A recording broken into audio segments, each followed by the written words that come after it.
Okay, so update number two here is how this poor girl, Caitlyn Clark, is I think one among the strongest women I know for the amount of beatings and fouls that she's taken from these disgusting monkeys that are playing in the WNBA. They all suck. They can't play for shit. Caitlyn's really good, so they take it out on her on the court and just beat her up, illegal plays and fouls. I don't watch the WNBA because I have self-respect. I don't really know anyone that watches the NBA either. Maybe like five people in the stands, but just this happening to begin with. This woman here is going to talk a little bit about it and show this foul. This is one of the worst ones on her that I have seen going through multiple clips in a while. I mean, this one is really bad. This is why I ended up using the WWE clip because, I mean, it was like she was being held down in a chokehold or something while her fellow tag team partners were ready to fight everybody off. It's ridiculous. That is it. Tonight is where I draw the line. WNBA, if you do not review what happened to Caitlyn Clark, I am going to nonstop talk about this until the end of my days. The Indiana Fever go down in their rematch against the Phoenix Mercury. I don't even care about that because much bigger things are at play. Let's get into it. And forewarning, this is a bit of a rant.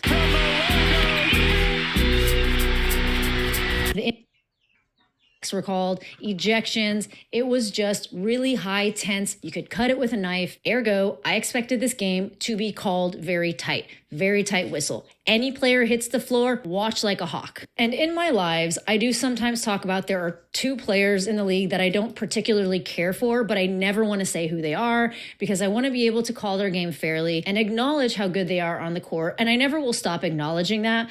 But after such a dirty play in this game, Alyssa Thomas needs to be checked. And I am absolutely not the only person that feels this way. I went on social media after the game, and it is like hellfire calling for the WNBA to review this play. Caitlyn Clark goes down. Alyssa Thomas goes down, so knees her in the groin on the way down, a known area of injury for Caitlyn Clark. Okay, maybe that wasn't completely intentional. So I think it is. Knees are on the groin. And either way, she's going down to the ground to basically have a wrestling match with her instead of playing by any rules. Didn't look great to me personally, but here's where it gets really wild. Alyssa Thomas has a fist on Caitlyn Clark's arm. She has two fists. She slides it down, pins Caitlyn down by the throat, finally gets up, and she steps over her. That step over told the entire thing. And kind of kicks her as she goes up over her, too. These people are trash. These black women WNBA players, they're trash. They're not professionals. They're not good at what they do. They're garbage. I could probably beat them in a basketball game, and I haven't played basketball in fucking 20 years. They're all garbage. They hate her that she's a good player. So they beat the crap out of her. And this young woman has stayed in the game, kept her chin up, kept fighting, and kept playing the whole time. All of these dumb monkeys need to get thrown right out of the game. It was dirty. It was intentional. Look at that. Absolutely should not go Awful. undiscussed. WNBA needs to review this. She needs to be suspended for a game. This needs to be called out publicly. I don't think fans at this point, seeing the reaction to this, will let this get away either. But it isn't only fans. It's Annie Kosovo of the New York Times. It's James Boyd. It's Andrew Hobner from No Cap Space, calling it egregious, calling it absolutely targeted. Annie Kosovo had posted a big emphasis for officials this season was not letting things get out of control. Not sure how this goes uncalled. It isn't even reviewed. I have to imagine this gets sent to the league. It has to. I don't see how it won't. The thing that makes this so egregious is that later in the game, Caitlyn Clark shot a long three. She got her landing space hindered, meaning a defender went up to contest the shot, got into her landing space. That is an automatic flagrant one foul. For some reason, these things don't get called on Caitlyn Clark like they do on other people. And in Caitlyn Clark's follow-through, a Yayi from the Mercury, I don't know if she was flopping because it didn't look like she hit her face to me. She did kind of go like that, but sometimes it's hard to tell when you're not right there. They stopped the game to potentially call this a hostile act. Not on a Yayi, but a hostile act on Caitlyn Clark.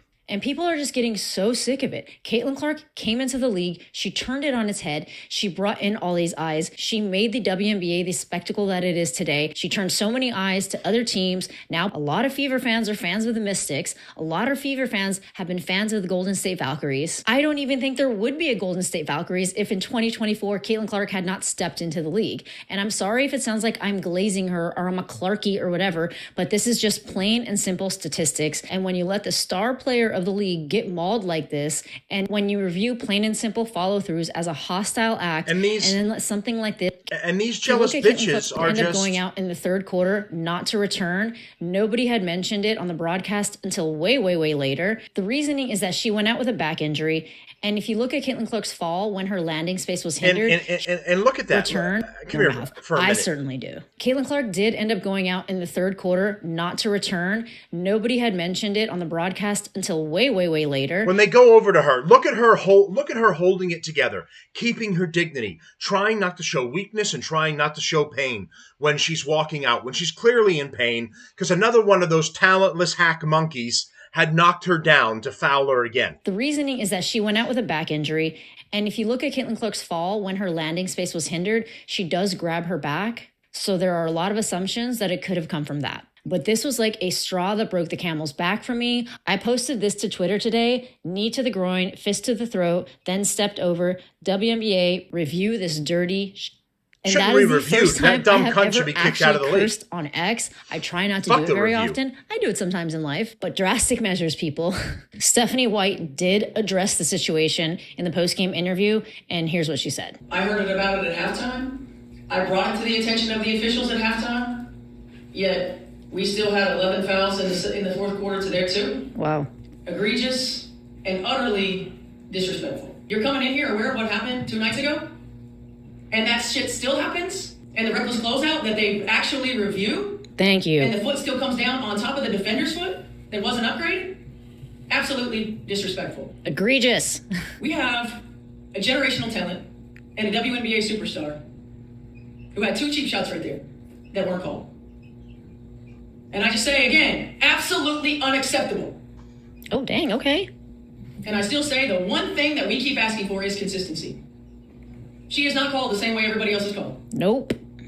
We really need Steph White not dropping the ball here. She needs to hound the WNBA, hound and talk about a integral shot for Kelsey Mitchell and the Indiana Fever, bringing them back into this game. In my live, people kept mentioning the betting and how the over-under, this would be really good for the betting industry. I don't really know much about that, but the Indiana Fever were projected to win.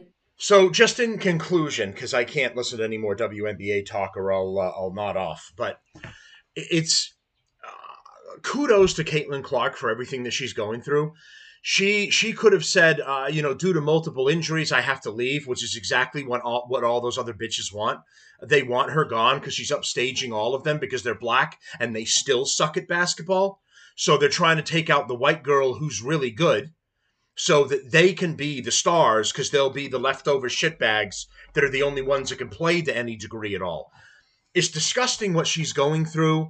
And once again, it's this culture of, don't, let the blacks do whatever they want. They can beat up whites. These immigrants and minorities can beat up whites. It's no problem. It's the other races that really go through trouble. And they get to do this to this poor young woman and get away with it. It's absolutely disgusting. The entire WNBA should be fucking just wiped out. It should be shut down, fucking board it up, turn it into a spirit Halloween as far as I'm concerned. Anyway, that's the updates that I have for today. We've got fireworks tomorrow with the family. And then I know I keep saying it, but I'm going to try to start the CIA files on Saturday. I have finally found an opener. I'm paying out of pocket to use Grok independently. And I have him creating videos for me and intros for it. So please like, share, and support the show. Go to Buy Me a Coffee at /Relief Valve Podcast, or you can scan that handy QR code right there. It'll take you right to it. It helps me with all of my expenses for the show. If not, I appreciate the likes and the follows and the support I've been getting that way. Likes are free. Subscribing to the show is free, and I appreciate those as well. All right. It helps me get out there and helps the algorithm show me off. All right. Thanks, everyone, and I will hopefully see you Saturday. Thanks. Bye bye, everyone.